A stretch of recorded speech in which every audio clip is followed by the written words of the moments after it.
Well, it's been 4 months since a fire broke out at 235 Gosford Boulevard. Now, some of those residents say they received a notice from their property managers claiming that the damage caused by the fire was so extensive the tenants should look for elsewhere to live. Now, some of those tenants have been there for over a decade and say they plan on fighting this latest request.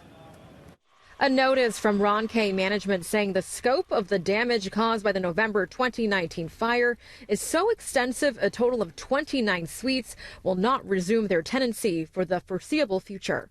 I didn't do anything to cause all this. I've had no communication from them leading up to this. This tenant, who did not want to be identified out of fear of repercussion from the property manager, says she was shocked to hear she cannot go back to her apartment after the property management recently said her unit would be ready to be moved into in 1 year.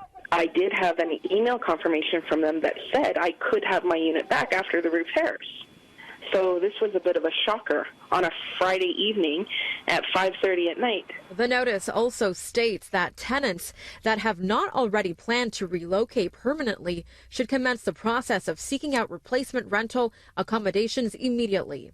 Those include all 08 and 09 units from the second floor all the way up to the 15th. I've been there for 15 years. I stayed in that particular place because the rent is affordable. And now, just like that, go find something else, they're telling me. The landlord having an empty unit means that the next person who moves in once renovations are finished, they're going to be paying substantially more than a long-standing tenant.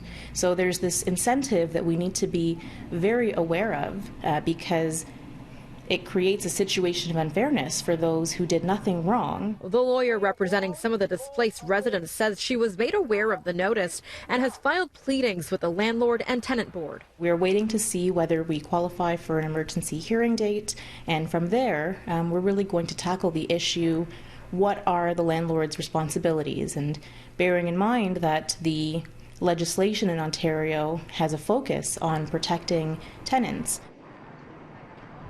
Now, some other residents have been able to move back into their apartments. City News did reach out to Ron K management but have not received a response.